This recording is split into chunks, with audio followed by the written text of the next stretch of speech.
ब्रेकनंतर आपल्या सगळ्यांचं पुन्हा एकदा स्वागत। सध्या विदर्भातल्या नागपूर, यवतमाळ आणि गोंदिया इथं किमान तापमान 9 अंशांपर्यंत घसरलेलं असलं तरी थंड हवेचं ठिकाण असलेल्या महाबळेश्वरसह मराठवाडा आणि मध्य महाराष्ट्रामध्ये अद्याप कडाक्याच्या थंडीची प्रतीक्षा आहे। डिसेंबरच्या शेवटच्या आठवड्यात विदर्भासह उर्वरित राज्यामध्ये चांगली थंडी पडेल असा अंदाज हवामान तज्ञांनी वर्तवलेला आहे।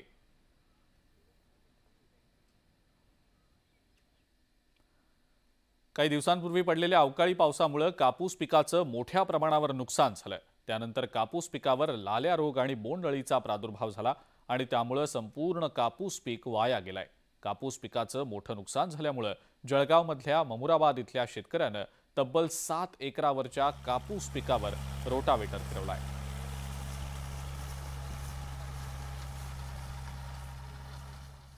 अवकाळी पावसामुळे या ठिकाणी शेतकऱ्याला मोठ्या नुकसानाला सामोरे जावे लागते आहे। जळगावच्या ममराबाद शिवारामध्ये जर आपण बघितलं तर कपाशीवर आलेल्या लाल्या रोग, बोंडअळी यासह कुठेतरी उत्पन्न होत नसल्याने या ठिकाणी पिकांची वाढ खुंटली। यामुळे कपाशी पिकावरती या शेतकरी तब्बल 7 एकर शेतावर रोटावेटर फिरवताना आपल्याला दिसून येत आहे आणि कुठेतरी हातातोंडाशी आलेला घास त्याच्या डोळ्यात ढकलत या ठिकाणी नायनाट करत आहे।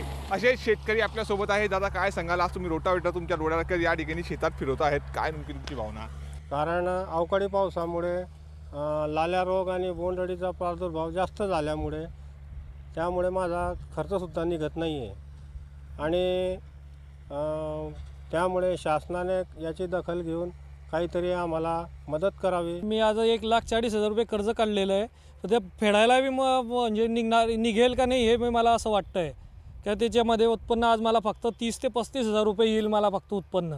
काय झालंय, का फिरवलं? त्याच्यामध्ये पाणी अवकाळी पावसामुळे त्याच्यात लाल्या रोग आला, बोंडअळीमुळे अजून त्याच्यात पाणी कैरी पूर्ण सडलेली आहे, त्यामुळे कैरीचे जे असे खराब झालेली पूर्ण। काय मागणी काय? मागणी आमची शासनाने काहीतरी दखल घेऊन त्याने विमा कंपनीचे जे काही आणि काही शासनाने मंजुरी करून हे देण्यात यावे, आम्हाला ही विनंती आहे। राज्य सरकारनं शेतकऱ्यांना दिलासा देण्यासाठी 1 रुपयामध्ये पीक विमा ही योजना सुरू केली। धाराशिव जिल्ह्यामध्ये यंदाच्या रब्बी हंगामात शेतकऱ्यांनी रेकॉर्ड ब्रेक पीक विमा भरलाय। धाराशिवमध्ये 7,19,000 शेतकऱ्यांनी पीक विम्याचे अर्ज दाखल केलेत। गेल्या 4 वर्षात कधी नव्हे तो एवढा पीक विमा शेतकऱ्यांकडून भरण्यात आलेला आहे।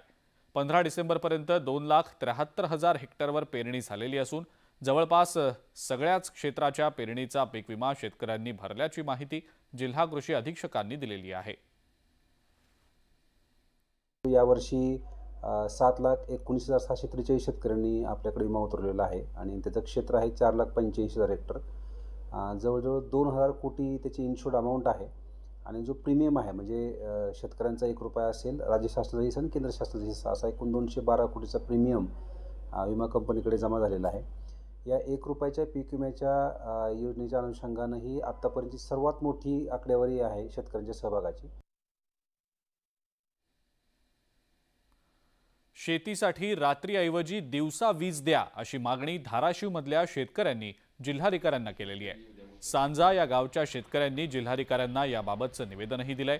शेती पंपासाठी वीज वितरण कंपनीकडून शेतकऱ्यांसाठी रात्री 11 ते सकाळी 7 वाजेपर्यंत वीज दिली जाते। मात्र सध्या थंडीचे दिवस असून रात्रीच्या वेळेला वन्य प्राण्यांचा धोका देखील उद्भवतो। रात्रीची वीज दिल्यामुळे पशुधनासाठी पाणी भरून ठेवणं असेल किंवा पिकांना पाणी देणं असेल, शेतकऱ्यांना जीव धोक्यात घालून ही सगळी कामं करावी लागतात।